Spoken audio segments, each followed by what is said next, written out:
ये कठमुल्ले तुम्हें बर्बाद कर रहे हैं, ये बता बता कर कि आओ हम तुम्हें रोजी और रोटी की दुआएं बताते हैं। मेरे भाइयों, अगर कुरान और हदीस में रोजी और रोटी की दुआएं होती तो मोहम्मद रसूलुल्लाह ने कभी अपने पेट पे पत्थर न बांधा होता, फाके न किए होते। हजरत आयशा फरमाती है ला यजदूना ईशान, 2-2 महीने हमें शाम का खाना नसीब नहीं होता था, 2-2 महीने हमारे घर में चूल्हा नहीं जलता था। अगर कुरान और हदीस में रिज़्क़ के दरवाजे खोले हुए होते और बताया हुआ होता कि ये दुआ पढ़ लो तो तुम्हारे घर में रोजी और रोटी के दरवाजे खुल जाएंगे, तो सहाबा किराम मेरे भाइयों फाकों की नौबत में नहीं गुजारते। खंदक खोद रहे हैं तो एक सहाबी बेहोश होकर गिर गए। जब होश आया कहा अल्लाह के नबी मैं भूख की वजह से गिर गया, कुर्ते का उठाया, कहा देखिए, तो दिखाया एक पत्थर बंधा हुआ है। अल्लाह के नबी ने फरमाया मैं बताना नहीं चाहता था, तुम क्या समझते हो कि सिर्फ तुम ही भूखे और प्यासे रहकर काम कर रहे हो? आपने अपना दामन खोला तो उस पर 2 पत्थर बंधे हुए थे। ये उनका हाल है जिसके कुरान नाजिल हो रहा है जिस हस्ती पर। ये कठमुल्ले तुम्हें बताते हैं कि आओ हमारे पास 51 रुपए लो और ताबीज दे जाओ, इसको फला जगह गाड़ देना। एक और भी पैदा हुआ है ना, ये बाबा जितने पैदा हो रहे हैं, नाम नहीं लूंगा, आजकल बहुत अजीब मामले हैं, सब बाबाओं के ऊपर जाइए। धन वर्षा रॉकेट, ये घर में लगा लो धन बरसेगा, ऐसे आएगा, बहुत सोने के सिक्के दिखाते हैं लड़ते हुए, वो आ रहे हैं। कुरान ने रोजी का दरवाजा बताया है, रिज़्क़ का दरवाजा बताया है। वमन यत्तक़िल्लाह यजअल लहू मखरजा, अल्लाह से जो डरेगा अल्लाह उसके लिए सबील निकाल देगा, रास्ता बना देगा। कैसा रास्ता? रोजी कमाने का रास्ता, रोजी हासिल करने का जरिया। वयरज़ुक़हु मिन हैसु ला यहतसिब, और ऐसी जगह से उसको रोजी देगा जहां उसने सोचा भी नहीं होगा। हजरत अली रज़ी अल्लाह तआला अन्हु के पास एक साइल आता है, एक मांगने वाला आता है, शैअन लिल्लाह, अल्लाह के नाम पर मुझे कुछ दे दो। हजरत अली के पास उनका बेटा हजरत हसन बैठा हुआ था। हजरत हसन से कहा हजरत अली ने, बेटे अपनी माँ फातिमा के पास जाओ और कह दो कि तुम्हारे पास जो कुछ भी हो दे दो, एक फकीर को देना है, अल्लाह की राह में सदका करना है। हजरत हसन जाते हैं, हजरत फातिमा के पास 6 दिरहम थे, 6 दिरहम। उन्होंने ये कहकर मना कर दिया कि हमारे घर में खाने पीने को कुछ नहीं है, अगर ये 6 दिरहम मैं तुम्हें दे दूंगी तो घर में खाने वाने का क्या इंतजाम होगा? जाओ और अपने अब्बू से कह देना कि 6 दिरहम के अलावा घर में कुछ नहीं है। जब हसन ने उनसे ये बात कही कि अम्मी ऐसा ऐसा कह रही हैं, तो हजरत अली ने कहा बेटे उनसे कह देना कि अब्बू ने वो 6 दिरहम मंगाए हैं। हजरत फातिमा ने अपने शौहर की बात को मानते हुए वो 6 दिरहम दे दिए। अब कुछ नहीं है घर में, शाम को क्या पकेगा? तवक्कुल अल्लाह। हजरत अली ने वो 6 दिरहम उस मिस्कीन को, उस फकीर को दे दिए, उस मोहताज को दे दिए, ले चला गया वो लेकर। इधर एक यहूदी ऊंट लेकर गुजर रहा था। हजरत अली ने कहा इस ऊंट को बेचोगे? उसने कहा जी। कितने का? सौदा तय होती है। वो ऊंट 140 दिरहम का बेच दिया। हजरत अली ने उस ऊंट को इस शर्त पर खरीदा कि मैं उस ऊंट को बाजार में बेचने के लिए जाऊंगा और जब तक ये ऊंट बिकेगा नहीं मैं तुम्हारी कीमत नहीं दे सकता, यानी मुझे उधार दे दो, जब ये ऊंट बिक जाएगा मैं तुम्हें 140 दिरहम दे दूंगा। उस यहूदी को बहुत अर्जेंट नहीं था, उसने सोचा कि मैं मार्केट में कहां मारा मारा फिरूंगा। उसने 140 दिरहम के अंदर वो ऊंट हजरत अली को दे दिया। हजरत अली उस ऊंट को लेकर मार्केट की तरफ निकले और उसी दिन वो ऊंट 200 दिरहम में बिक गया। उसी दिन वो ऊंट 200 दिरहम में बिक गया। हजरत अली उस यहूदी के घर जाते हैं और उसको 140 दिरहम देते हैं। ये तेरा है, मैंने 140 दिरहम में ऊँट खरीदा था, ये तेरे दिरहम है, ये ले ले। उसने कहा अली बड़ी जल्दी आ गए हो। फरमाया जब बिक गया तो मैंने तुम्हें तुम्हारी रकम दे दी। अब 140 उसको दिए, बचे 60। वो 60 दिरहम लेकर आए और वो 60 दिरहम हजरत फातिमा को दे दिए। एक मसला ये भी निकल रहा है कि उस जमाने में भी लोग जो कमाते थे वो अपनी बीवियों को, मौलाना मत बोलो गजब हो जाएगा, हमारी माँ बहनें भी आई हुई हैं, अगर ऐसा बोल दिए तो अभी घर जाते ही सबसे पहला सवाल होगा देखिए मौलाना ने बताया है, अब जितना कमाओ वो हमारे हाथ में दो। इसमें कोई बुराई की बात नहीं है, कोई बुराई की बात नहीं है। और एक बात और बता दूं, गृहस्थी जितनी अच्छी तरीके से आपके घर की औरतें संभाल लेती हैं और चला लेती हैं वो आप नहीं चला पाएंगे।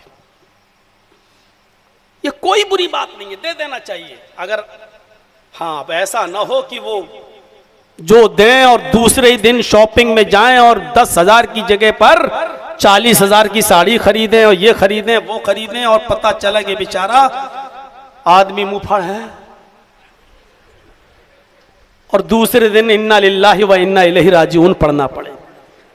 वो कैफियत नहीं होनी चाहिए। होता है कभी कभी ऐसा।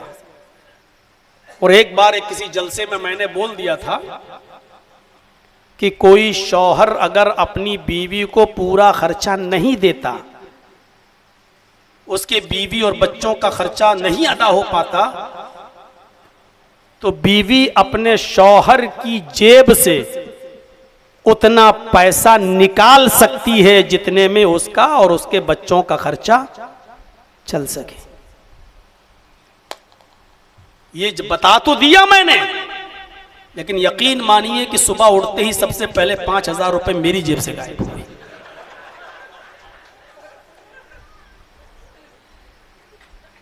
फिर नाजायज फायदा भी हमारी मां बहनें उठाती हैं, वो गलत है। उतना ले सकती हैं जितने में उनका और उनके बीवी बच्चों का खर्चा चल सके। अल्लाह के नबी ने एक सहाबिया को, गालिबन उनका नाम हिंदा था, कहा कि तुम्हारे शौहर अगर तुम्हें पूरा खर्चा नहीं देते तो तुम उनको बताए बगैर उनकी जेब से, उनकी पॉकेट से उतना ले सकती हो जितने में तुम्हारा और तुम्हारे बच्चों का खर्चा चल सके। लेकिन मौलाना साहब पता नहीं आज औरतों पे बड़े मेहरबान नजर आ रहे हो, ऐसे मसले बताओगे तो हमारा क्या होगा? आपका जो होगा होगा, मेरा तो हो चुका है। जब हम ज़िबा हुए हैं तो आपको भी तो ज़िबा होना पड़ेगा। मेरे भाइयों मसले अपनी जगह पर हैं, वो बताना पड़ेंगे, वो अलग बात है। कंजूसी नहीं होनी चाहिए घर के मामले में। हाँ तो बात थोड़ी सी घूम गई। मैं अर्ज ये कर रहा था कि हजरत अली रज़ियल्लाहु ताला अन्हु 60 दिरहम लेकर अपने घर पहुंचे और हजरत फातिमा को 60 दिरहम दे दिए। हजरत फातिमा ने कहा कि मैंने तो 6 दिरहम दिए थे और आप 60 दिरहम। फरमाया फातिमा तुम्हें पता नहीं, अल्लाह के यहां एक नेकी का सवाब 10 गुना मिलता है। अगर एक रोजा रखेंगे तो 10 रोजे का सवाब, 1 रुपया सदका करेंगे तो 10 रुपए के सदके का सवाब। हमने 6 दिरहम सदका किया, अल्लाह ने 60 दिरहम हमें 10 गुना ज्यादा दे दिया। 6 60 दिरहम दे दिए। ये तो दुनिया में दिया, और जो हमने गरीब को सदका दिया उसका सवाब अल्लाह के यहाँ मौजूद है, वो लिख लिया गया, वो अलग है। अल्लाह ने इस दुनिया के अंदर दिया। फिर हजरत अली ने यही आयत पढ़ी, आयशा आए फातिमा क्या सुना नहीं, यरज़ुक़हु मिन हैसु ला याहतसिब, जो अल्लाह से डरेगा अल्लाह उसके लिए कोई सबील निकाल देगा और ऐसी जगह से उसको रोजी देगा जहां से उसने सोचा भी नहीं होगा। हजरत अली ने सोचा भी नहीं था कि 6 दिरहम दे देंगे और हमें 60 दिरहम मिल जाएंगे। अभी ऊंट आ जाएगा, 140 में खरीदूंगा, 200 में बेचूंगा, 60 बच जाएंगे। सोचा भी नहीं था। वह यरज़ुक़हु मिन हैसु ला याहतसिब, ऐसी जगह से उसको अल्लाह रोजी देगा जहां से बंदे को गुमान भी नहीं होगा। तो ये है तक़वे की फजीलत। रोजी कहां से मिलेगी? तक़वे से। और गलत तरीके से पैसा कमाओगे तो सुन लो, मैं ना नाम ले सकता हूं ना शहर बता सकता हूं, गलत तरीके से जिन्होंने पैसा कमाया वो गलत जगह पर खर्च भी हुआ।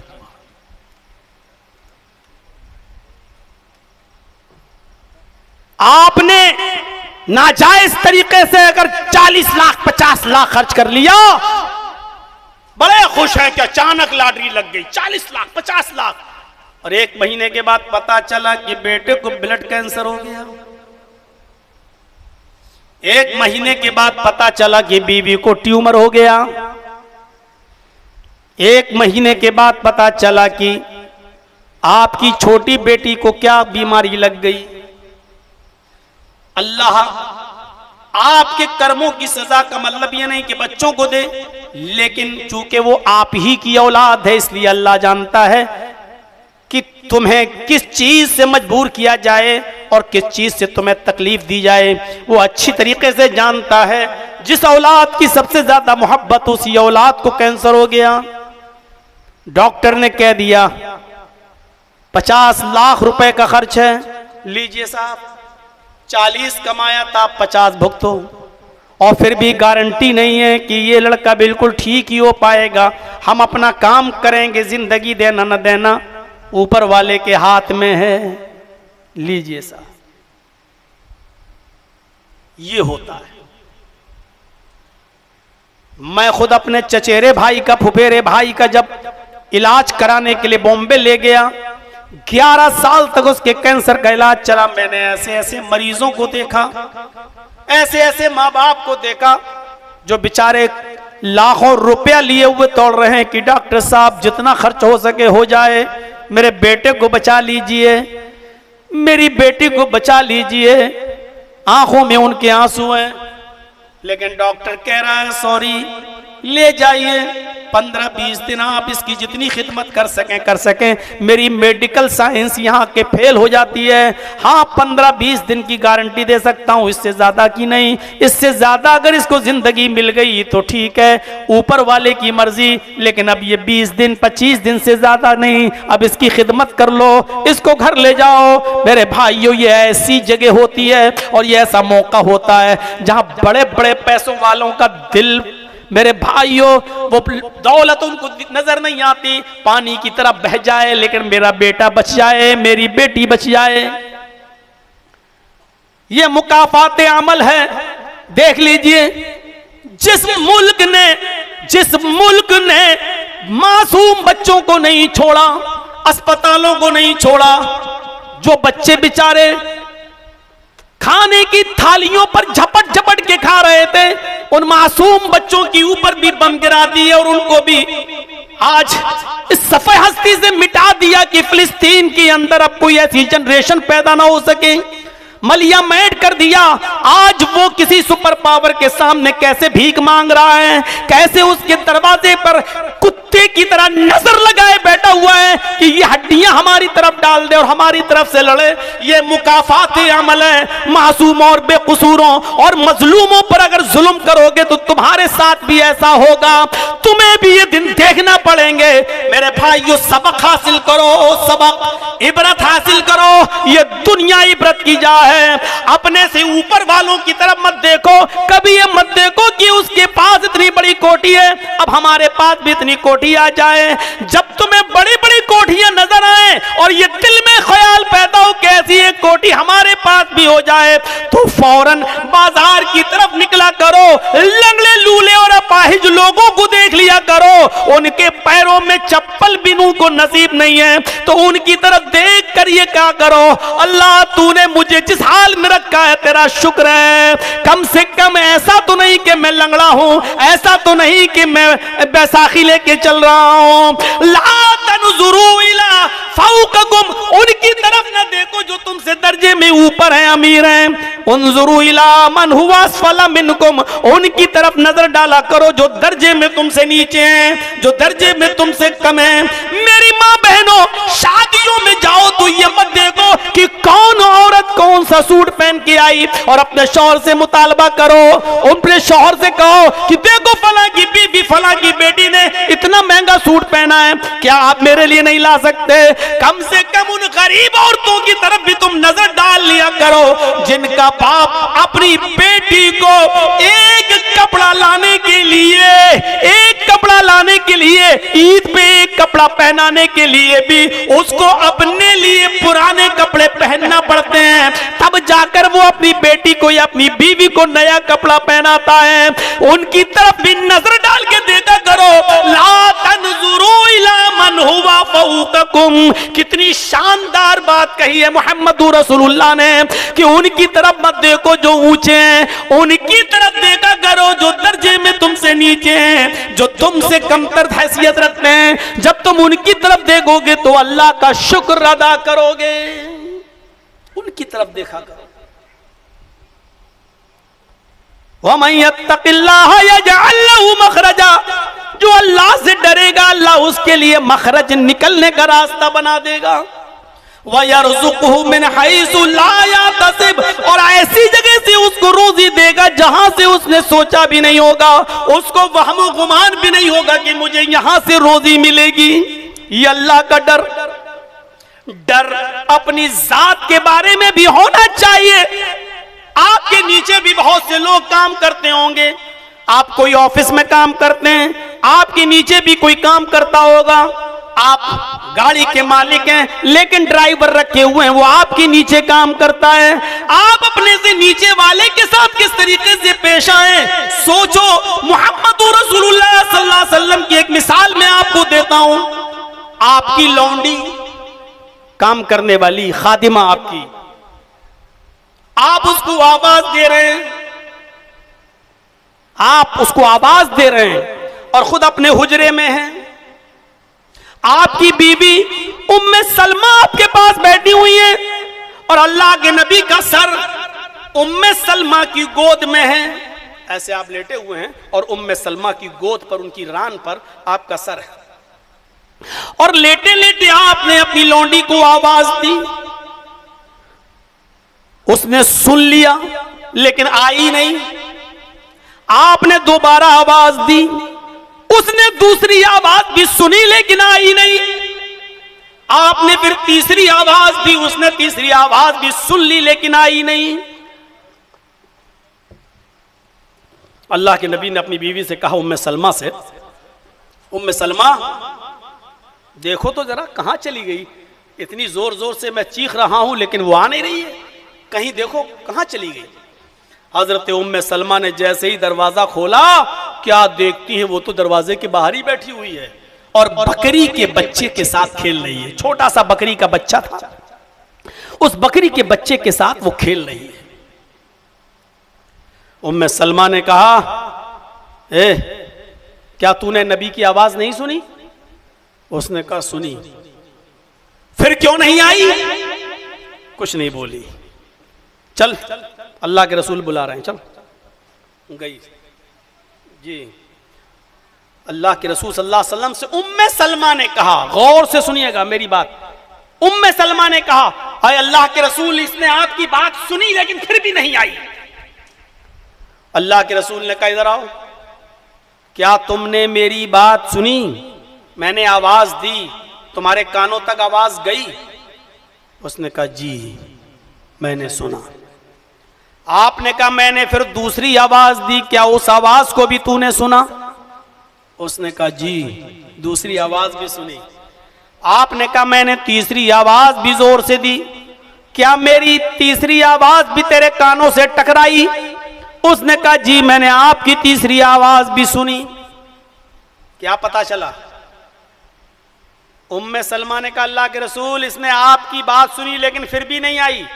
लेकिन अल्लाह के रसूल ने अपनी बीवी की बात पर यकीन नहीं किया, बल्कि उस लड़की से भी पूछा, उस लौंडी से भी पूछा। आज अगर कोई कुछ कह दे आपसे कि ऐसा है, फलां ने ऐसा कहा, तो आप फौरन उसकी बात का यकीन कर लेंगे, अच्छा ऐसा कह रहा था। अल्लाह के रसूल से उनकी बीवी कह रही है जबकि वो सही बोल रही हैं, लेकिन आपने कहा नहीं, उसको बुलाओ।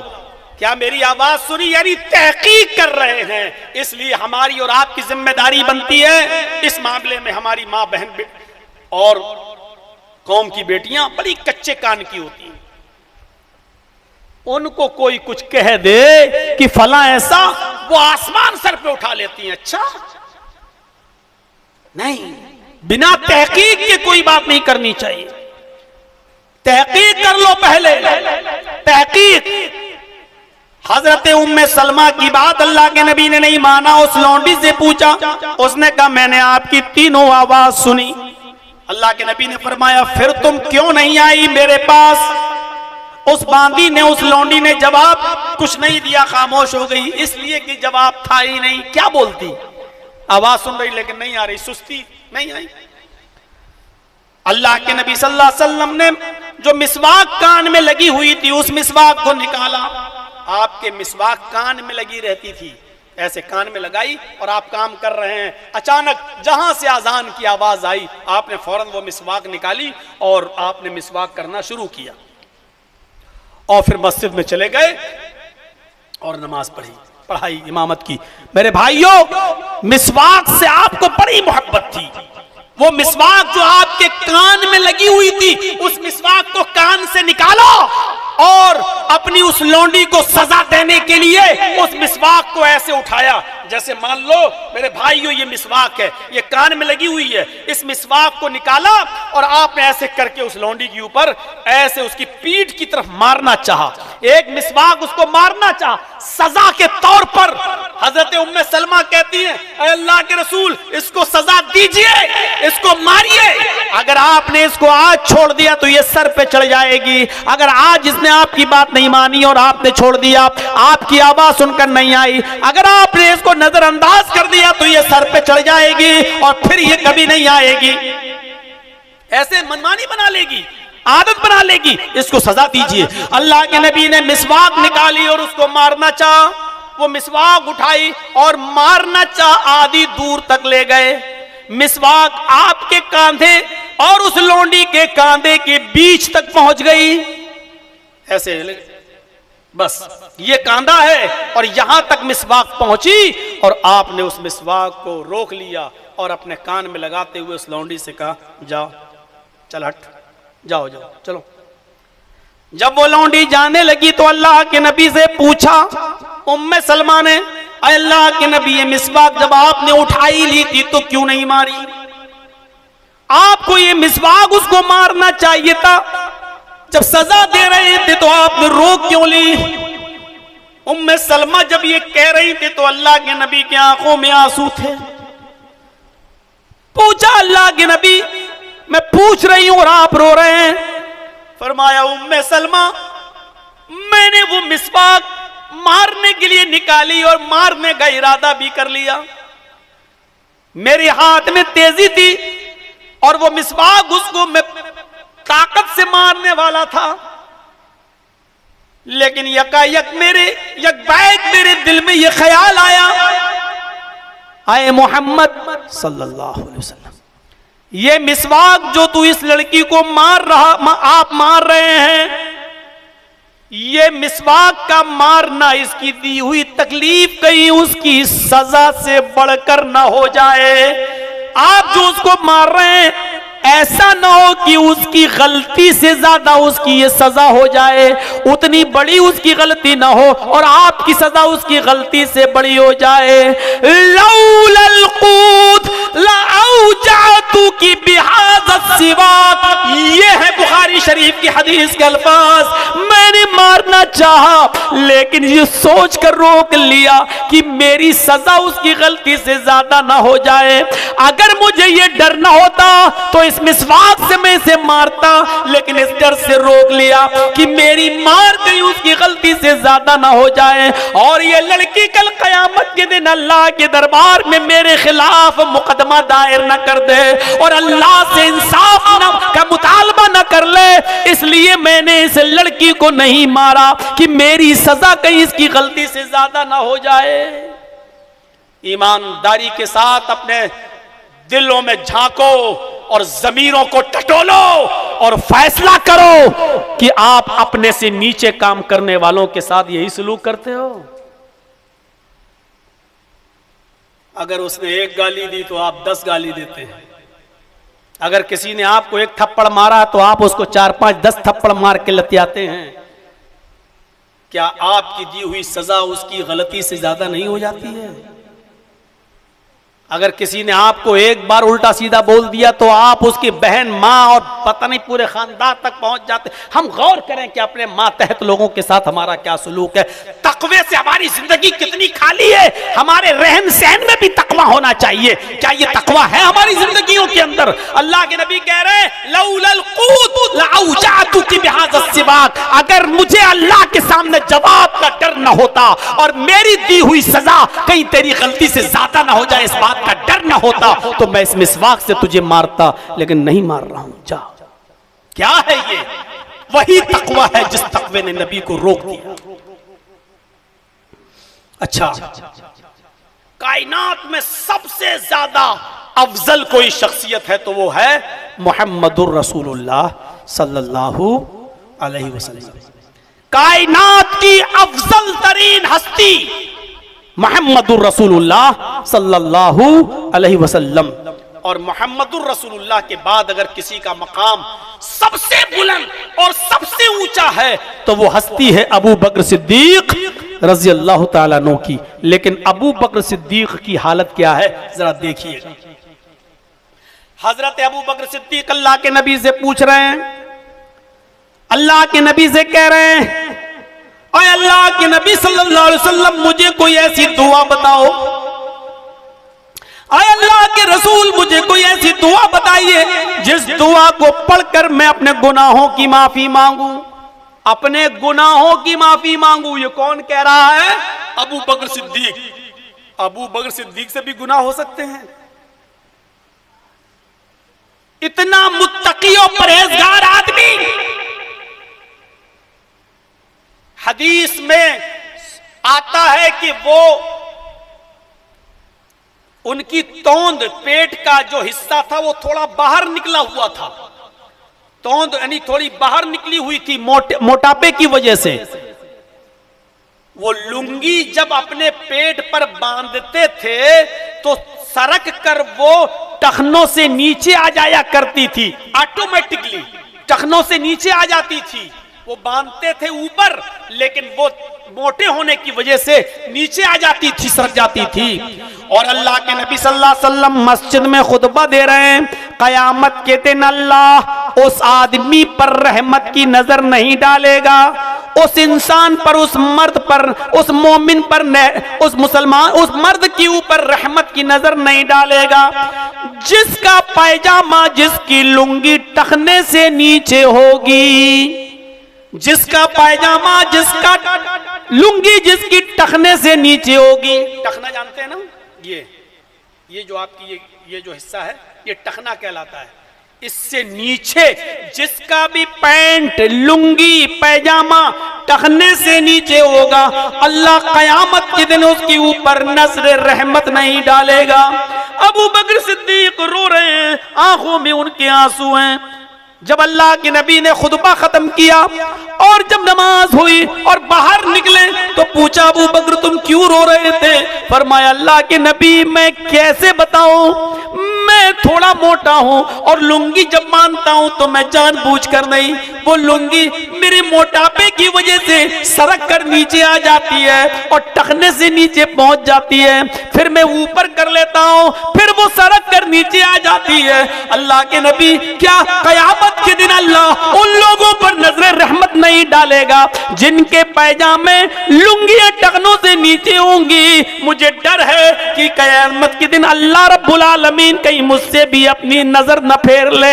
आपने फरमाया, या अबा बकरिन लस्ता मिनहुम, आए अबू बकर तुम उन लोगों में नहीं हो, तुम जानबूझकर ऐसा नहीं करते हो, तुम्हारे साथ एक बीमारी है, पेट के मोटे होने की वजह से वो लुंगी सरक जाती है, इसमें तुम्हारी नीयत को कोई दखल नहीं है, ये ऑटोमेटिक ऐसा हो जाता है, इसलिए तुम उन लोगों में नहीं लिखे जाओगे और तुम्हारा शुमार उन लोगों में नहीं है। अंदाजा लगा रहे हैं आप? कितना तकवा था, परहेजगारी थी। यहां जो काम औरतों के थे, जिनकी शलवारें और जिनके कपड़े टखनों से नीचे होना चाहिए, आज उनके तो टखनों से ऊपर पहुंच चुके हैं। और इंस्टाग्राम पे देख लीजिए और टिकटॉक वगैरह पे देख लीजिए मेरे भाइयों, कैसी कैसी वीडियोस आ रही हैं, नाम तक नहीं लिया जाता, बयान करने की भी हिम्मत नहीं पड़ती है। और मर्दों के कपड़े आप देख लीजिए, माशाअल्लाह, सड़क पर सफाई कर्मियों की छुट्टी, वो खुद ही सड़क साफ करते हुए उनके पैंट खुद चले जा रहे हैं और टखने से। या ज्यादा से ज्यादा क्या होता है, इमाम साहब मस्जिद में नमाज के लिए जब खड़े होते हैं तब कह देते हैं कि टखने से टखना मिला लो, कदम से कदम मिला लो, कांधे से कांधा मिला लो, जिनकी लुंगी पैजामे टखने से नीचे हो वो ऊपर कर लें, अल्लाह हम सब पर रहम फरमाए।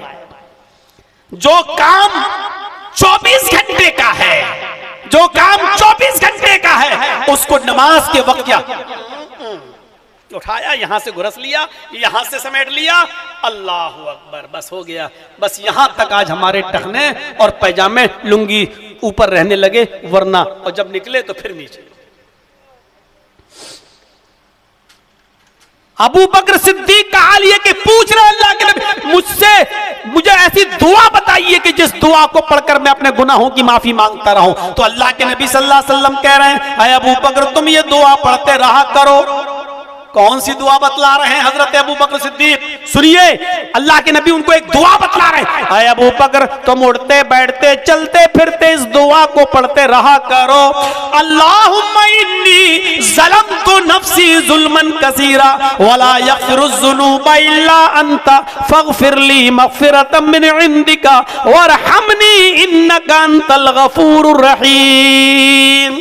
ये दुआएं हम और आप तो नमाज के बाद पढ़ते, नमाज में पढ़ते हैं, दरूद शरीफ के बाद। ये दुआ तो उठते बैठते चलते फिरते पढ़ते रहना चाहिए। इस दुआ का तर्जमे पर गौर करो, अल्लाहुम्मा इन्नी ज़लमतु नफ्सी ज़ुल्मन कसीरा, आय अल्लाह मैंने अपने आप पर, अपने नफ्स पर, अपनी जान पर बहुत ज्यादा जुल्म किया है, वला यग़फिरुज़्ज़ुनूबा इल्ला अंता, और तेरे अलावा मेरे गुनाहों को कोई माफ नहीं कर सकता, फ़ग़फ़िरली मग़फ़िरतम मिन इंदिक, आय अल्लाह मुझे अपने पास से बख्श दे, अपने रहमो करम से बख्श दे, अपने अपने अपनी तरफ से हमें बख्श दे, अपनी तरफ से हमें माफ कर दे।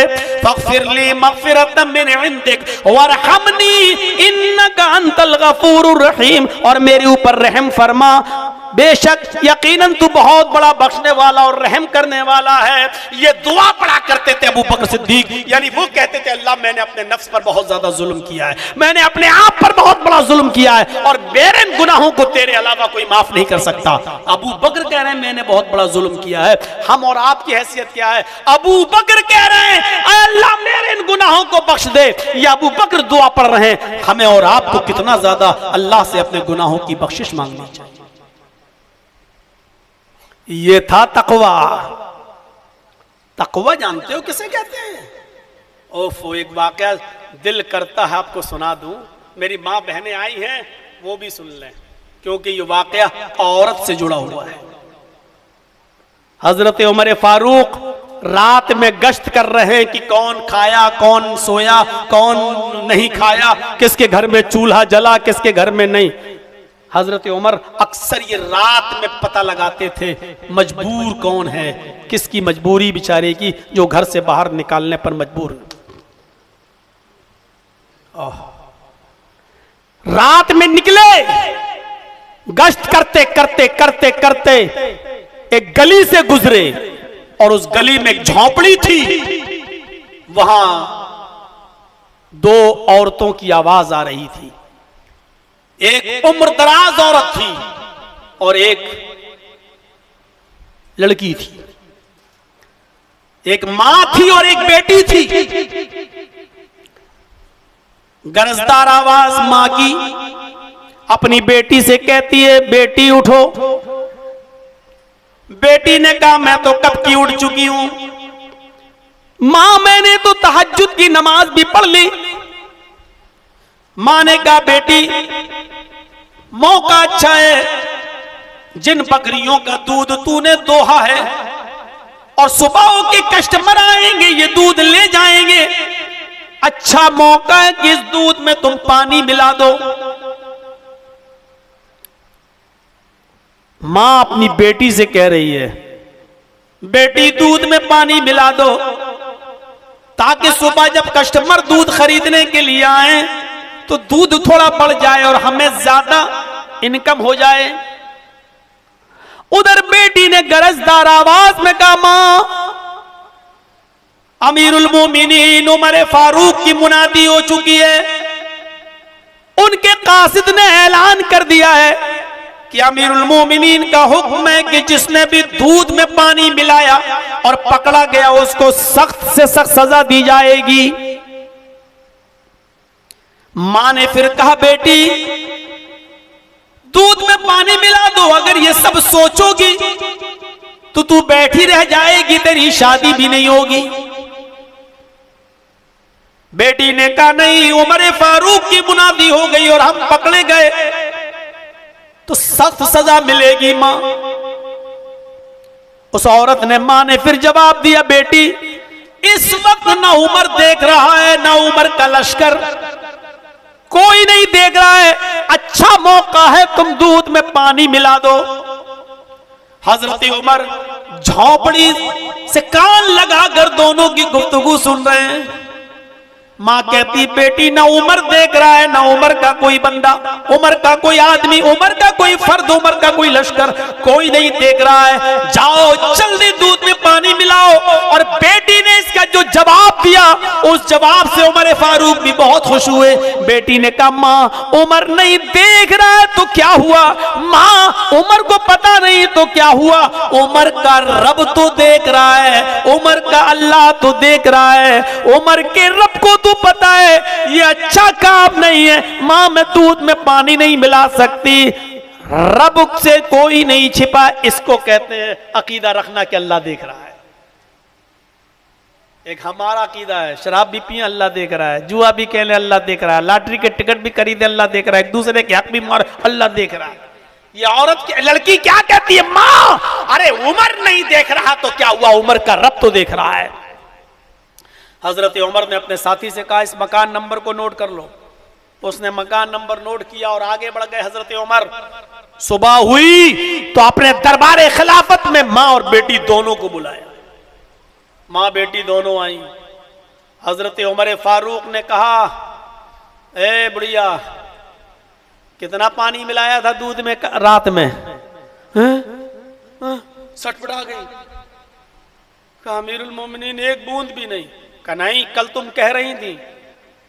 कहा, अमीरुल मोमिनीन ये सच है कि मैं कह रही थी, लेकिन मेरी बेटी ने एक बूंद भी पानी नहीं मिलाया। कहा, मुझे मालूम है, तेरी बेटी ने दूध में एक बूंद भी पानी नहीं मिलाया, मैं जानता हूं, और इसीलिए मैंने तुझे यहां बुलाया है। तेरी बेटी का रिश्ता कहीं पक्का हुआ? कहा, नहीं अमीरुल मोमिनीन, गरीब घराना है, कहां रिश्ता आता है। हजरत उमर फारूक ने कहा, तेरी बेटी के लिए एक बहुत अच्छा रिश्ता है।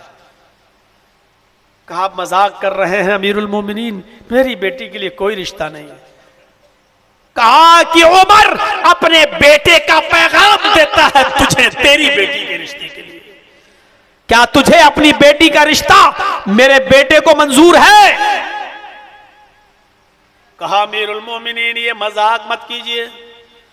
फरमाया, आए इस बच्ची की मां, मुझे तेरी बेटी में एक ही खूबी नजर आई, न मैंने उसका माल देखा है, न मैंने हस्बो नसब देखा है, न मैंने खूबसूरती की तरफ नजर डाली है।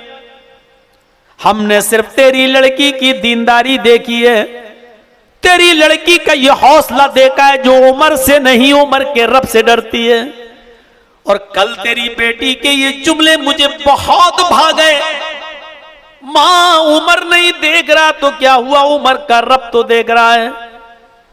तेरी बेटी के इन जुमलों ने मुझे मजबूर कर दिया कि मैं अपने बेटे का रिश्ता तेरी बेटी के साथ करूं। ऐसी दीनदार बहू की जरूरत है मुझे, ऐसी दीनदार लड़की की जरूरत है मुझे अपने बेटे के लिए। मुझे नहीं मतलब कि तू गरीब है, तेरा हस्ब नसब क्या है, तेरी बेटी खूबसूरत है या नहीं, तू कितनी अमीर है, मुझे इससे कोई मतलब नहीं। तेरी बेटी की दीनदारी ने मुझे इस बात की तरफ मजबूर किया है कि अल्लाह के रसूल की हदीस पर अमल करते हुए मैं अपने बेटे के लिए ऐसी बेटी देखूं, ऐसी लड़की देखूं जो दीनदार हो। और ये दीनदारी की खूबी तेरी बेटी के अंदर मौजूद है।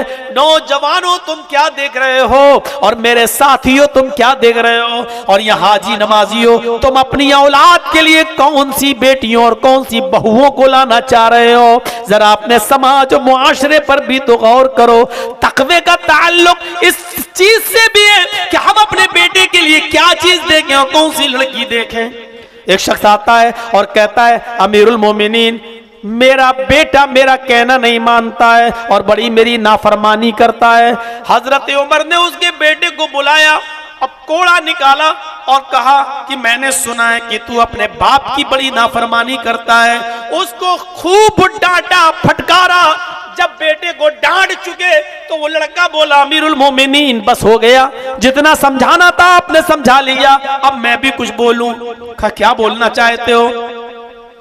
कहा अमीरुल मोमिनीन, बाप के इतने इतने हक है जो आपने बता दिए, मैं मानता हूं, लेकिन औलाद का भी कोई हक है या नहीं? हजरत उमर ने फरमाया, हाँ औलाद का हक यह है कि जब वो पैदा हो तो उसका अच्छा नाम रखा जाए, 7वें दिन उसका अकीका किया जाए, उसका अच्छा नाम रखा जाए, उसकी अच्छी तरबियत की जाए, और जब वो बच्चा जवान हो जाए, बालिग हो जाए, तो अच्छे घर में, दीनदार घराने में उस लड़के की शादी करा दे। फरमाया अमीरुल मोमिनीन, इन कामों में से मेरे बाप ने मेरे साथ कोई काम नहीं किया, कोई काम नहीं किया। कहा क्यों, क्या बात है? कहा अमीरुल मोमिनीन, जब मैं पैदा हुआ तो 7वें अकीका भी नहीं किया, मेरा अच्छा नाम भी नहीं रखा। उसने अपना नाम बताया जिसका उर्दू तर्जमा होता है खटमल, ये रखा है मेरे बाप ने मेरा नाम। फरमाया तरबियत के लिए माँ को अच्छा होना चाहिए, ये ऐसी औरत से शादी करके लाया जिसने मेरी कोई तरबियत नहीं की। जब इसने मेरा कोई हक ही अदा नहीं किया तो मुझसे कौन सी उम्मीद रखता है कि मैं इसके साथ अच्छे अखलाक से पेश आऊं। तब हजरत उमर फारूक ने फिर बाप को डांटा, तुमने अपनी बात तो बता दी और अपने बेटे का तुमने हक ही अदा नहीं किया है, और फिर उम्मीद रखते हो कि तुम्हारी औलाद तुमसे अच्छा सलूक करे। मेरे भाइयों, ये मुकाफात अमल की दुनिया है, यहाँ बड़ा अजीब मामले होते हैं, इसलिए औरतों के मामले में भी हमें और आपको बहुत मोहतात रहना चाहिए। उनकी हर चीज बुरी नहीं होती है, इसलिए हर बात पर आप उनको उंगली ना उठाएं। कुछ औरतें, अल्लाह के नबी ने फरमाया, आदम की पिसली से पैदा हुई, कुछ नहीं सारी औरतें आदम की पिसली से पैदा हुई हैं, और पिसली टेढ़ी होती है, फितरतन औरत टेढ़ी होती है। पिसली को अगर आप सीधा करेंगे तो क्या होगा, ये पिसली ऐसी होती है, अब आप ऐसा सीधा करेंगे तो ये सीधा करेंगे तो टूट जाएगी। फरमाया कि औरत को तुम ये चाहो कि वो बिल्कुल सुधर जाए और बिल्कुल सीधी हो जाए तो हो नहीं सकती, टूट जाएगी, और टूटने का मतलब यह है कि तलाक हो जाएगी। इसलिए कुछ चीजें उनकी बर्दाश्त करना चाहिए। हजरत उमर फारूक के पास एक शख्स शिकायत लेके गया अपनी बीवी की कि चलो अपनी बीवी की शिकायत करें, और जब वो दरवाजे पे पहुंचता है तो अभी खटखटाता नहीं है, क्या देखता है कि अंदर से कुछ आवाजें आ रही हैं। उसने कान लगाया तो देखता है कि उमर फारूक की बीवी उमर फारूक पर खूब बरस रही है, ताबड़तोड़, ये नहीं वो नहीं, ये चिल्ला चिल्ला कर बात। और हजरत उमर गर्दन झुकाए बैठे हैं। हजरत उमर 22 लाख मुरब्बा मील पर हुकूमत करने वाला गर्दन झुकाए बैठे। थोड़ी देर के बाद उमर फारूक उठे, उसने कहा लो ये मेरा क्या मसला हल करेंगे, खुद तो बीमार हैं, खुद तो बीमार हैं, मेरा क्या इलाज करेंगे। मैं तो आया अपनी बीवी की शिकायत लेकर, और यहां तो खुद इनकी बीवी इनके ऊपर बरस रही है। वो लौट के जाने लगा। जब जाने लगा तो हजरत उमर फारूक ने देखा उनकी बीवी चुप ही नहीं हो रही, तो उठ के चल दी है। और ये अच्छा यही होना चाहिए, जब बीवी गुस्से में हो तो शौहर को थोड़ा अपने यार दोस्तों में टाइम घर छोड़ देना चाहिए, जल्दी से निकल जाओ। और थोड़ी देर के बाद, 1-2 घंटे के बाद आइए और थोड़ा सा झुक जाइए यार, क्या बिगड़ जाएगा आपका। जो जुमले तुम मोबाइलों पर दूसरों के लिए बोलते हो, डार्लिंग वार्लिंग, ये सब अपनी पर्सनल प्रॉपर्टी के लिए इस्तेमाल करो। कौन मना कर रहा है? आपकी जायदाद है, आपकी प्रॉपर्टी है, आप उसके साथ जुमले बोलिए। स्वीटी कितना अच्छा, अरे मीठी, गुस्सा ठंडा हुआ, आप बोलिए। अल्लाह के रसूल अपनी बीवी को कहते थे हुमैरा, आयशा नहीं, हुमैरा। हुमैरा का मतलब खूबसूरत, हुमैरा का मतलब नखरे वाली, तो आप कहते थे हुमैरा, तब वो जाके वो गुस्सा ठंडा हो जाता था। आप और नबी की बीवी और गुस्सा हजरत आयशा। अल्लाह के नबी के पास कहीं से खजूर आ गए, खुद भूखे थे, आयशा भी भूखी थी, और गुस्सा हजरत आयशा। अल्लाह के नबी ने ऐसे कहा, आयशा लो खजूर खाओ, हटाओ यहां से, नहीं खाना है मुझे। ये नबी की बीवी कह रही हैं। और ये मामलात हुए नहीं बल्कि कराए गए, ताकि ये सारी चीजें उम्मत के लिए भी दलील बन जाएं कि देखो मोहम्मद रसूलुल्लाह अपनी बीवी को कैसे बना रहे। लो आयशा खजूर खाओ, चेहरा घुमा लिया। अल्लाह के रसूल की शक्ल क्या ऐसी थी कि ना देखी जाए, लेकिन चेहरा घुमा लिया। आज का नौजवान होता और अपनी बीवी जब चेहरा घुमा ले तो ऐसे कहता है, खा ले, प्यार से खिला रहा हूं, थप्पड़ मारूंगा अभी।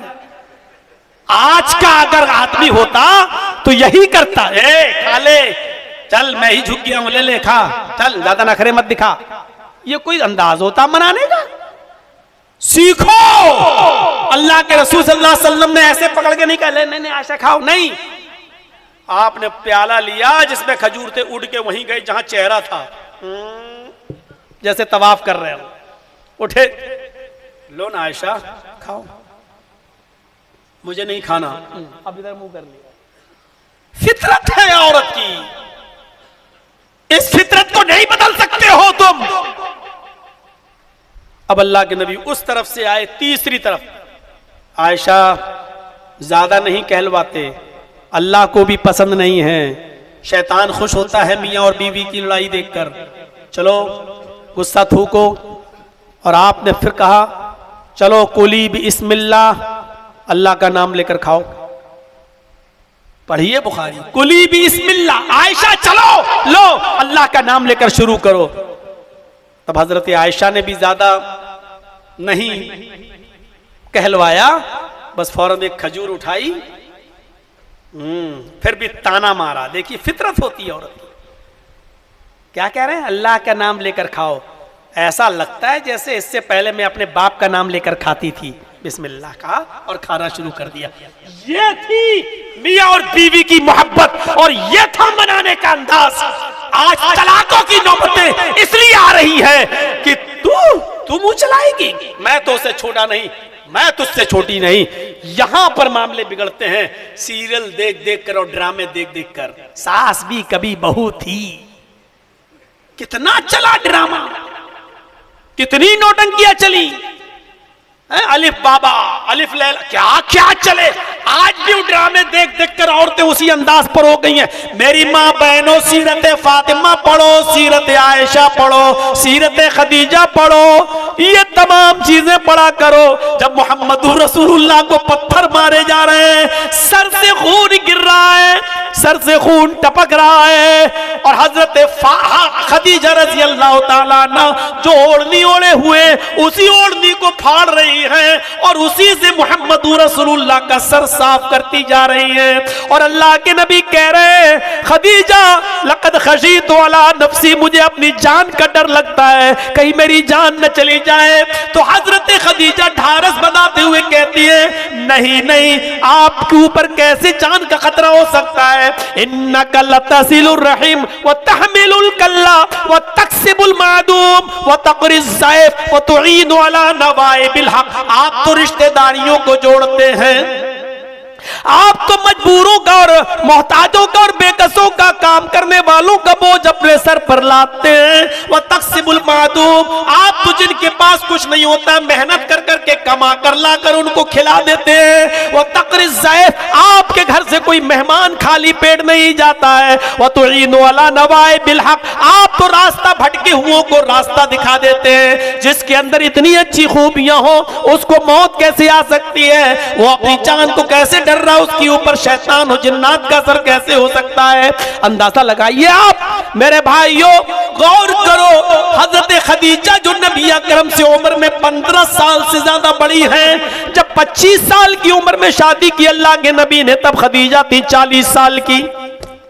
और जब खदीजा का इंतकाल हुआ अल्लाह के नबी सल्लल्लाहु अलैहि वसल्लम की जिंदगी में, तो खदीजा की उम्र थी 66 साल की, 66 ईयर, 66 साल। और नबी की उम्र थी मेरे भाइयों, गौर करो, 40 साल के बाद तो आपने निकाह किया, 40 साल के बाद।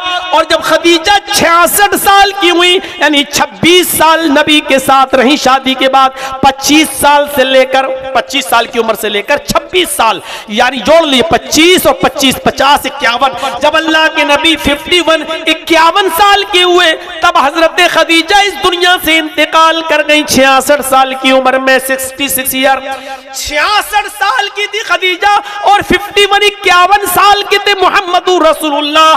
जब तक खदीजा जिंदा रही, मुहम्मदुर रसूलुल्लाह ने दूसरा निकाह नहीं किया, दूसरी शादी नहीं की। खदीजा ने इतना प्यार दिया, इतनी मोहब्बत दी अपनी शौहर को, मुहम्मदुर रसूलुल्लाह को, कि अल्लाह के नबी ने दूसरे निकाह के बारे में सोचा भी नहीं, दूसरी शादी के बारे में सोचा भी नहीं। जब खदीजा इस दुनिया से चली गई 66 साल की उम्र में, और कई साल हो गए उनको इस दुनिया से गए हुए, एक दिन कुर्बानी का मौका आया, आपने ऊंट नहर किया, और जब ऊंट का गोश्त पक कर आया, प्याले में एक हड्डीदार गोश्त, एक हड्डी जिसमें गोश्त लगा हुआ था, हजरत आयशा जब लेकर आई और अल्लाह के नबी को दे दिया कि लीजिए खाइए। अल्लाह के नबी जनाबे मुहम्मदुर रसूलुल्लाह उस प्याले को उठाते हैं और हड्डीदार गोश्त को उठाकर अपने मुंह तक ले जाते हैं, लेकिन प्याले में रख देते हैं, फिर उठाते हैं और मुंह तक ले जाते हैं, फिर प्याले में रख देते हैं, उठाते हैं और फिर मुंह तक ले जाते हैं, और तीसरी बार भी प्याले में रख देते हैं, नहीं खाते हैं। आंखों में आंसू हैं। हजरत आयशा ने कहा आज तो कुर्बानी का दिन है और आपकी आंखों में आंसू, आज तो खुशी का दिन है और आप रो रहे हैं। तो अल्लाह के नबी की जबान से जो जुमला निकला वो झिझोड़ देगा और हिला कर रख देगा। अल्लाह के नबी ने फरमाया आयशा आज मुझे अपनी पहली बीवी खदीजा की याद आ रही है, काश आज वो जिंदा होती और मेरे साथ बैठकर खाना खाती। उस 66 साल की बूढ़ी औरत को भी मुहम्मदुर रसूलुल्लाह 51 साल की उम्र में भी भुला नहीं पा रहे हैं और रोते हुए कह रहे हैं कि आयशा आज मुझे खदीजा की याद आ रही है। तब हजरत आयशा ने प्याला लिया और हड्डीदार गोश्त उठाकर कहा क्या उस बुढ़िया को याद करते रहते हैं, हम जवान औरत आपकी खिदमत के लिए, आप हमसे खिदमत हासिल कीजिए, बताइए मैं आपके लिए क्या करूं, क्या उस बुढ़िया को याद करते रहते हैं। तब आपने कहा आयशा खामोश, खदीजा के बारे में मैं कुछ नहीं सुन सकता, खदीजा के बारे में कुछ नहीं सुन सकता। जब सारी दुनिया मोहम्मद को झुठला रही थी तो अकेली खदीजा मुहम्मदुर रसूलुल्लाह की तस्दीक कर रही थी। जब सारा मक्का मुहम्मदुर रसूलुल्लाह को पत्थरों से मार रहा था, उस वक्त अकेले खदीजा अपने दुपट्टे का दामन फाड़कर मेरे चेहरे को मेरे खून से साफ कर रही थी। खदीजा को कैसे भुलाया जा सकता है। हजरत आयशा फरमाती है मुझे इतना रश्क किसी बीवी पर नहीं आया, अपनी किसी सौकन पर नहीं आया, जितना रश्क मुझे खदीजा पर आता है कि आप अपनी जिंदगी के आखिरी लम्हात में भी खदीजा को नहीं भूले। हजरत खदीजा को आपने कभी नहीं भुलाया। मोहब्बत के ये उसूल सीखो, शरीयत से सीखो, मोहम्मद रसूलुल्लाह के उसूलों से सीखो।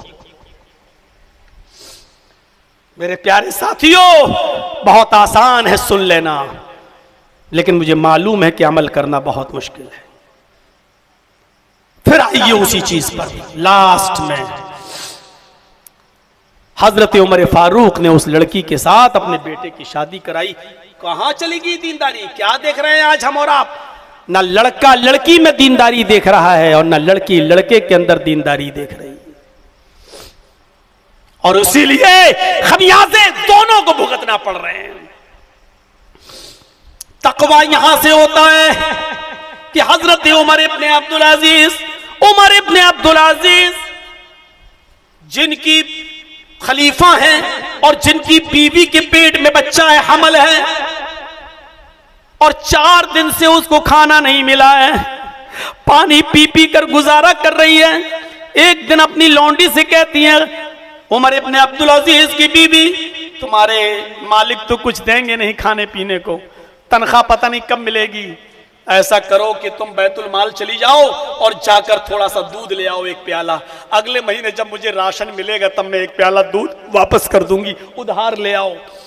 लौंडी एक प्याला दूध लेने के लिए बैतुल माल जाती है और खजांची से कहती है, ट्रेजरी से, कि एक प्याला दूध दे दो।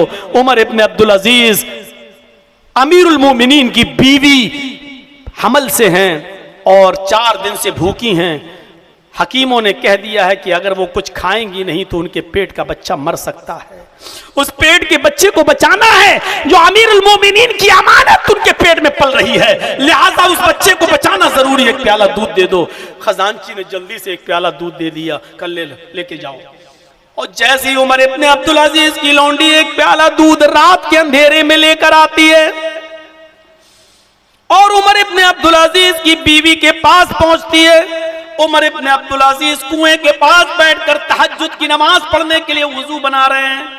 उन्होंने देखा कि एक लड़की अंदर आई, देखा वो मेरी लौंडी है, सीधे मेरी बीवी के पास जा रही है। उमर इब्ने अब्दुल अजीज ने वुजू बनाना छोड़ा और वहां पहुंच गए। कहने लगे अपनी लौंडी से, क्या छिपाई हुई हो, चादर हटाओ। लौंडी ने जब चादर हटाई तो क्या देखते हैं कि एक प्याला है। उमर इब्ने अब्दुल अजीज ने देखा कि वो प्याला क्या है, दूध से भरा हुआ है। उमर इब्ने अब्दुल अजीज की बीवी कहती है कि ये मैंने मंगाया है बैतुल माल से। और लौंडी ने वो प्याला जब मालिकन को दिया, फरमाया मेरे शौहर नाराज मत होइए, ये प्याला दूध अगर पी लूंगी तो इस पेट के बच्चे को राहत मिल जाएगी। कई दिन से कुछ नहीं खाया है, अगर मैं नहीं खाऊंगी तो पेट का बच्चा भूखा रह जाएगा, उसकी नशो नुमा नहीं होगी, वो पढ़ नहीं पाएगा और मुझे डर है कि कहीं मर न जाए। उमर इब्ने अब्दुल अजीज ने कहा, मेरी बीवी ये दूध का प्याला मेरा नहीं है, बैतुल माल से तुमने मंगाया है। और बैतुल माल उमर इब्ने अब्दुल अजीज की बाप की जागीर नहीं है, ये सारे मुसलमानों की अमानत है। जब तक मैं मीटिंग न कर लूं और सब लोगों से उसकी परमिशन न ले लूं, इजाजत न ले लूं, तब तक ये दूध तुम्हें नहीं मिल सकता है, लिहाजा ये दूध मुझे दो। उमर इब्ने अब्दुल अजीज की बीवी कहती हैं, अरे अगले महीने जब राशन मिलेगा तो वापस कर दूंगी, अभी तो पी लेने दो। उमर इब्ने अब्दुल अजीज ने अपनी बीवी से वो दूध का प्याला छीन लिया। उमर इब्ने अब्दुल अजीज की बीवी कहती है, ऐ मेरे प्यारे शौहर, मुझे डर है ये पेट का बच्चा कहीं मर न जाए, ये बच्चा जो आपकी अमानत है मेरे पेट में, ये कहीं गिर न जाए, इस बच्चे की जान को कोई नुकसान न पहुंचे, इसलिए मेरी आपसे गुजारिश है कि एक प्याला दूध पी लेने दीजिए। उमर इब्ने अब्दुल अजीज की आंखों में आंसू हैं और रोते हुए कह रहे हैं, आए मेरी बीवी, ये एक प्याला दूध हराम का है, जब तक मैं सारे मुसलमानों से इजाजत न ले लूं तब तक ये हराम का है। और तेरे पेट में मेरा जो बच्चा पल रहा है, इस बच्चे से कह दो, जुमले पर गौर करो, ओ मेरी बीवी, तेरे पेट में जो मेरा बच्चा पल रहा है, इस बच्चे से कह दो कि अगर हराम दूध पीकर तेरी जान बच रही है तो मुझे तेरी जान की परवाह नहीं है, अगर तू मरता है तो मर जाए, तेरा मरना मुझे गवारा है, लेकिन हराम माल पिलाकर तेरी परवरिश मुझे गवारा नहीं है, मुझे मंजूर नहीं है। मुझे ये एक्सेप्ट नहीं है कि हराम माल पिलाकर तुझे परवान चढ़ाऊं और फिर मां के पेट से तू बाहर आए। मुझे नहीं चाहिए ऐसा बच्चा जो माले हराम खाकर पले और बड़े और परवरिश पाए और फिर वो दुनिया में आए। नहीं चाहिए मुझे ऐसा बच्चा। इस बच्चे से कह दो कि मरता है तो मर जाए, तेरी मौत मुझे मंजूर है, लेकिन हराम माल खिलाना मंजूर नहीं। और लेकर गए और बैतुल माल में दूध का प्याला जमा कर दिया और कहा, खजांची से याद रखना, मेरी इजाजत के बगैर अगर आइंदा तुमने कभी किसी को भी दूध दिया या कोई चीज, तो सबसे पहले मैं तुम्हें सख्त सजा दूंगा और चोरी के इल्जाम में तुम्हारे हाथ काटने तक की नौबत आ जाएगी। तुम्हारी हिम्मत कैसे पड़ी मेरी इजाजत के बगैर दूध देने की? ये तकवा था, ये परहेजगारी थी। मेरे प्यारे साथियों, 2 घंटा मेरा हो चुका है, अब मेरे अंदर हिम्मत नहीं है। जुमे का खुतबा देते देते आधे घंटे के बाद मुझे चक्कर आ गया था और गिरने ही वाला था, वॉमिटिंग भी हुई मुझे। इसलिए 2 घंटा मैं जो बोल चुका हूं काफी है। इस 2 घंटे की तकरीर को गनीमत समझते हो तकवा अपनी जिंदगी में पैदा कीजिए। मियाँ बीवी के दरमियान मोहब्बत होनी चाहिए और जो बातें मैंने बताई हैं अपनी ज़िंदगी में हमें अमली जामा पहनाने की कोशिश करना चाहिए। हम अल्लाह से दुआ करते हैं कि अल्लाह अमानतदारी हमारे अंदर पैदा फरमा दे, तकवा हमारे अंदर पैदा फरमा दे, हस्बैंड वाइफ की मोहब्बत हमारे अंदर पैदा फरमा दे और पूरी जिंदगी को हमें तकवे के साथ गुजारने की तौफीक अता फरमा। इलाहुल आलमीन, जब तक तू हमें जिंदा रख, इस्लाम पे जिंदा रखना, और जब हमारा खात्मा हो तो ईमान पर हमारा खात्मा फरमाना।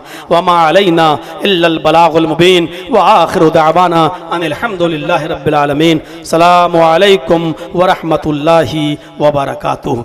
आपसे गुजारिश है, मोहब्बत दिल से होती है, आप हमें दुआओं में याद रखें, मैं आपको, लेकिन सेल्फी वगैरह न लें, करीब आकर फ़ोटो खींचने की कोशिश न करें।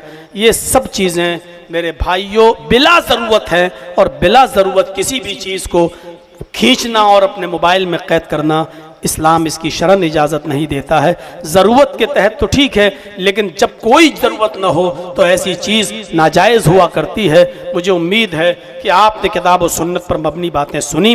उम्मीद है कि इंशाअल्लाह सेल्फ़ी वगैरह से भी परहेज़ करेंगे और ख़ामोशी के साथ अपनी जगह से उठकर इत्मीनान के साथ आप जाएंगे। अल्लाह से दुआ करता हूँ कि अल्लाह हम सब के दरमियान इस्लाम की मोहब्बत पैदा फरमा दे और हम सब के दरमियान भाईचारा पैदा फरमा दे और हम सब को इत्तिफाक और इत्तिहाद के एक प्लेटफार्म पर कायम फरमा। फिर वही दुआ, जब तक जिंदा रख इस्लाम पर रखना और ख़ात्मा हो तो ईमान पर फरमाना। अस्सलामु अलैकुम व रहमतुल्लाहि व बरकातहू।